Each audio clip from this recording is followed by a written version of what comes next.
What's up, everybody? This is Julius Solaris, and I'm at CES 2026.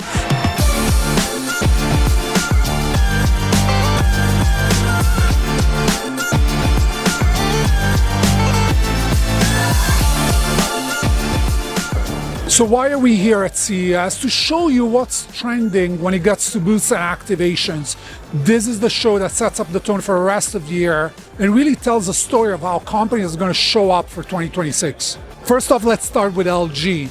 Massive area, and this is a common denominator. They're moving from a contained booth into complete areas where they're delivering different messages, different areas according to the different products that they sell. These are huge consumer brands that ship to an enormous amount of verticals, and they need to showcase the product for each and every vertical. Then you move inside and you start looking at a live demo that has TV experience to watch it live, where you see a bunch of people taking videos, but also opposite to it, will.i.am live showing a new AI-powered type of listening experience. And this is another key trend, how you're bringing the content from offline to online. This is going to be a defining trend in 2026, to have content creators showcasing the content offline that actually then reaches online. Then we move into Panasonic, that doesn't do anything particularly different, but what I like is that they gate the booth. And you see there's a build-up in line, so probably you don't have as much continuous traffic, but it creates the expectation of what's going to be inside. Once you move in, you get this immersive experience, 360-degree type of screen, which is great, but like sometimes like a little bit too corporate language heavy.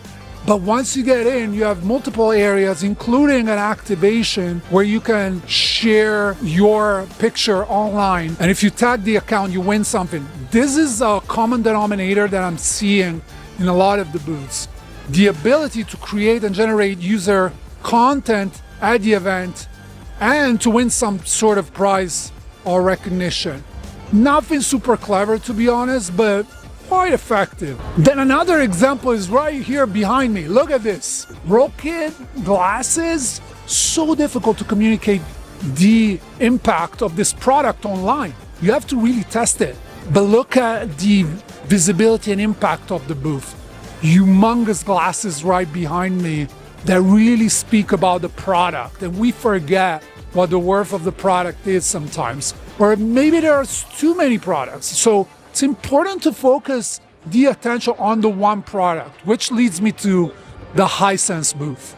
So a company like Hisense has a bunch of products to display here, right? How do you do that? You put the attention on the main character of the show, which is like the RGB TV that they just launched, with a clear statement at the entrance of the overall area, which is ginormous. It's like one of the biggest areas I've ever seen, probably in an exhibition environment, and there's so much going on. And it's great how they deliver at every stage of the funnel for multiple products with different experiences. And so obviously World Cup, FIFA World Cup is coming up, and they have an activation dedicated to that with, again, social competition to share online.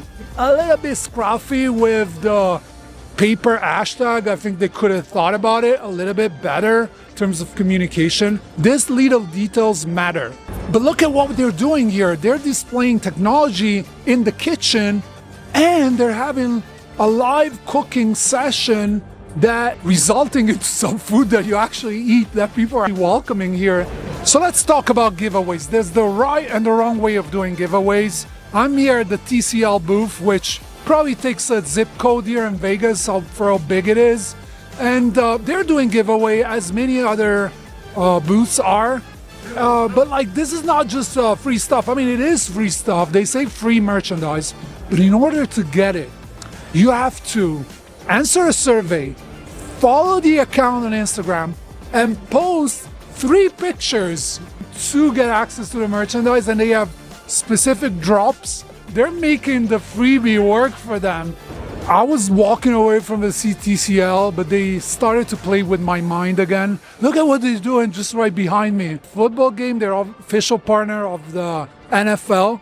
You have to score 1,000 points to win a shirt. Like, how twisted is that? If you think about it, shirts are usually given away for free with the brand. I mean, it's not like an incredible price per se. But I look at the line of people that are just want to compete to win the shirt. It's creating a constant line right behind me. People are having fun. Yeah, this shirt, whatever.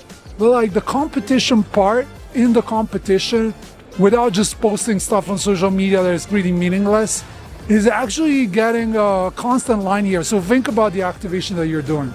Thematic area, very vertical areas where you have a very specific persona you're pursuing. Maybe you're not established there yet.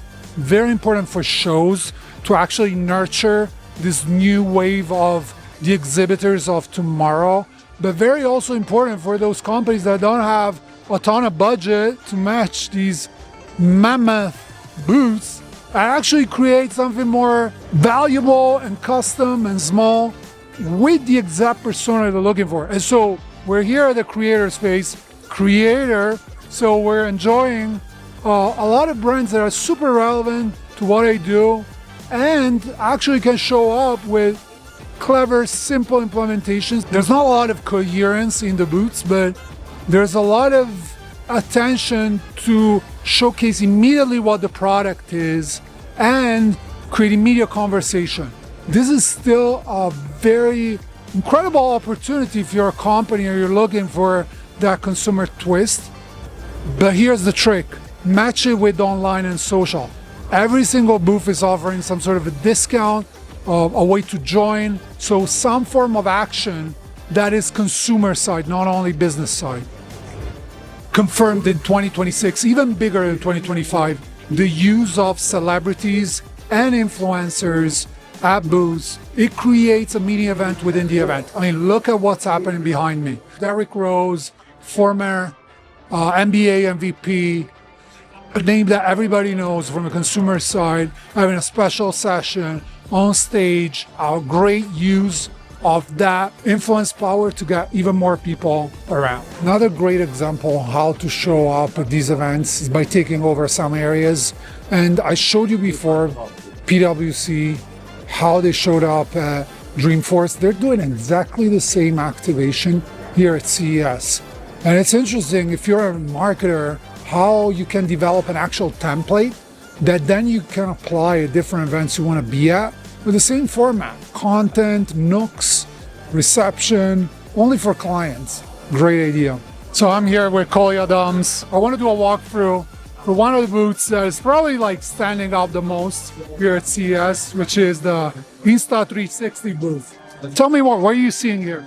I love the Insta360 booth. I love the Insta360 brand because it's extremely bold and they're doing a lot of things right here. They have been passing out these bags, so everyone basically in the entire show is walking around with the bags. They're positioned right here at the entrance and they are selling product right here at the show. And I do know that's sometimes frowned upon, but at a consumer electronics show, I believe it's fair to sell product right at the showroom floor. Two things about like the role of business events in 2026. First, it's about touching the product, right? For this type of product, you want to see it. You want to see it in action to connect with the audience and show how it actually feels and works instead of our ordering it online or watching some review video. And then the second, actually buy it. So events are about business. We're like, we need to close business. And so why not, right? Absolutely. And being a bold brand, a very easy brand, and they do have lots of competition coming out of these fields, but being bold and collecting the data the second you walk up the store, it takes you only like 30 seconds max when you're interested in the product and you have a connection there. Well done. You excited about 2026, Kolya? I am. Looking forward to that. I'll see you next year at CES. Will do. Thank you. All right, that's it for me, CES 2026. I'll see you at the next one.